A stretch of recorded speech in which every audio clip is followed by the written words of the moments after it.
What's up, guys? Welcome to the March GTS conversion update. Right here you can see the GTS, if I can get it in frame, or the SR5. It's going to be a GTS. A lot's happened. A lot of progress has been made. It's still not running. We still haven't tried to crank it yet, but we're getting very close. So let me spin-a-rooney the camera and we'll jump through the details. Okay, welcome. So, what's changed? Well, a lot of little stuff's changed. Like, we just got in our silicone hoses from, you can see there's a fitment issue here I have to sort out, but we just got our silicone hoses in from China. For the rad, we got in our fittings for the fuel rail. The fuel rail is all complete.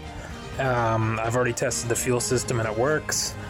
We're running, 6AN line into our hard line there that runs, I can get back there.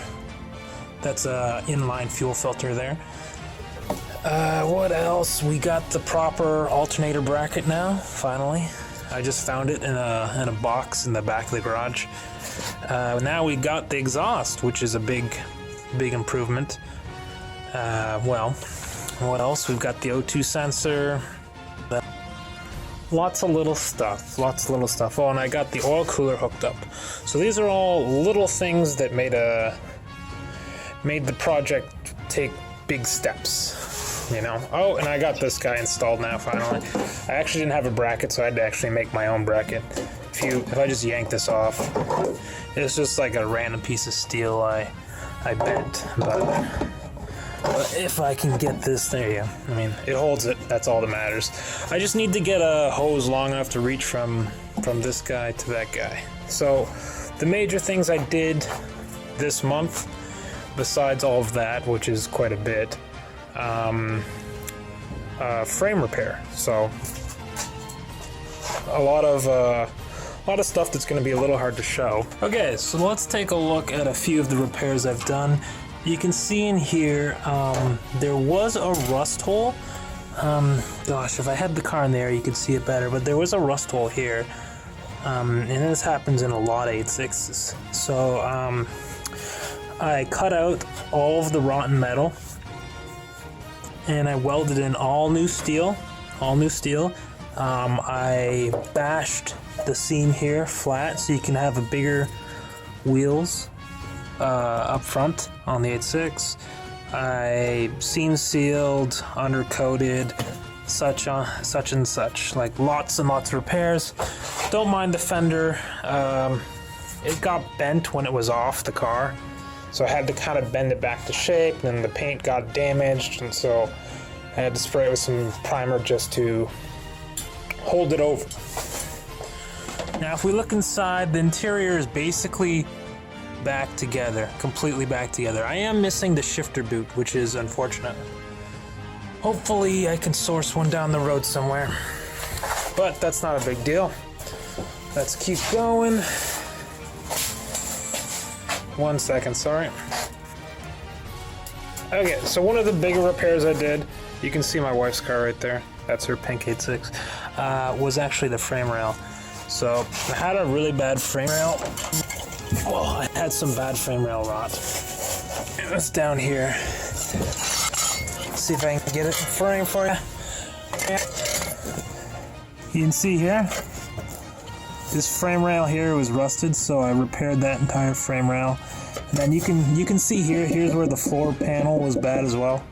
All new metal, 14 gauge steel, thicker than the OEM stuff. And this was all bent to shape, so nothing was like cut and weakened. It was all, get the light up here a little further.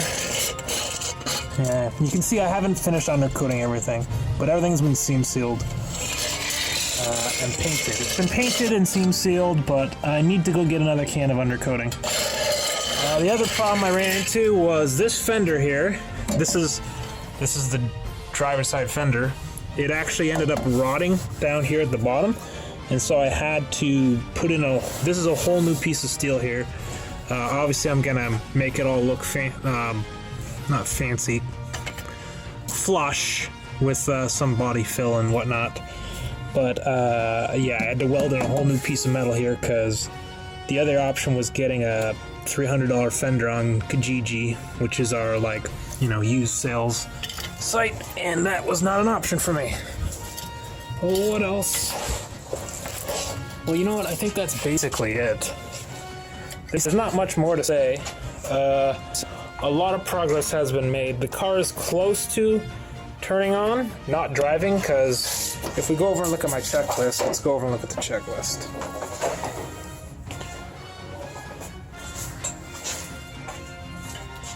Damn it, the wires are getting stuck on everything. We're down to not a lot left, so let me zoom in here. We're missing rear calipers. We do have front calipers, but they need rebuilds.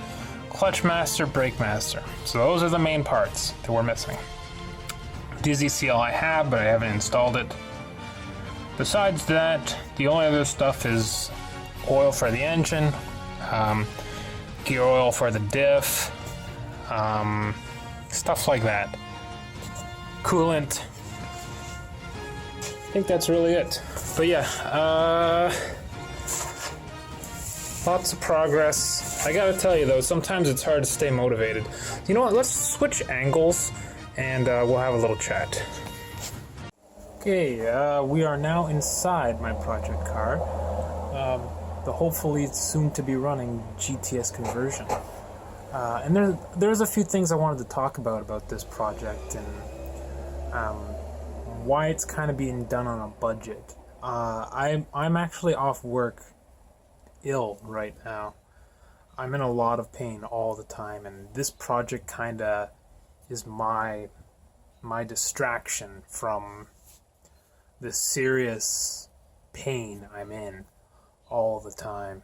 And there's a chance that I finish this project and I don't really get to drive it beyond the block we live on, which would suck, which would really, really suck. So I hope I can improve there, but yeah, that's sort of where we are at. I find sometimes I have difficulty staying motivated working on the project, which is sort of why I prioritized getting the car running over body. I mean, if you look at the scenes I've shown of the car, the body is not perfect, and when I first got this car 10 years ago, my angle was to make the body perfect. Everything perfect. I want it rust-free. I want it to be the perfect Panda AE86. And I still want it to be relatively clean. But that's not really my angle here. My angle is to, one, occupy my mind. And two, just get this car on the road. I've been out of shape for about a year medically, and this car has been off the road for 4 years, so hopefully we can get her going. And that's sort of the plan, is to get the car driving, and if I can get the car driving, then I'll worry about the body stuff later. I mean, there's people, I watched a couple other guys on YouTube who do 8.6 builds, and they are perfectionists to the 10th degree, right? Where their cars are so mint, they're spending like months and months and months sanding and seam sealing and trying to get everything to be perfect so that the 8.6 lasts for another 30 years, I guess. But the reality is this car is too rusty to really last another 30 years. I have another one here anyways that's mint, like 100% mint. So the goal with this one is to just enjoy the car, right? And it doesn't have to be mint to enjoy the car. In fact, having a mint car kind of ruins the enjoyment because you worry about it. That's what happened with my FRS in the driveway. I bought that car, and then I stopped going to a lot of places that I used to go to because I was worried that it would get dinged. Everywhere I went, I was like, I don't want it to get dinged, so I'm not going there. That included going to places all around, like different markets in Toronto. I'm in the Toronto region. Yeah. Anyways, I'm kind of just rambling at this point. Basically, I really want to get this car going. If we can get the car going, that would be awesome. Body stuff, that can be dealt with later. I dealt with all the structural body stuff. The stuff that's remaining is like, some rust on the arches or rust on the rockers. But rust on the frame is all done. And, yeah. I mean, you saw the checklist. There's not that much left on the checklist, really. So, hopefully, we can get the car going. Yeah. I think that's really all for now. Thanks for watching this update. This one's probably been a longer update than my other updates. But that's kind of because I wanted to explain what the game plan is with this car. It's being built on a shoestring budget. In the winter. I mean, I'm freezing my butt off in here. Can you see my breath? Probably not. I can see my breath. Yeah, it's being built on a shoestring budget because I have no income because I'm off ill, and the government doesn't see fit to support me even financially to keep a house over my head. So there's a lot of stress on my wife.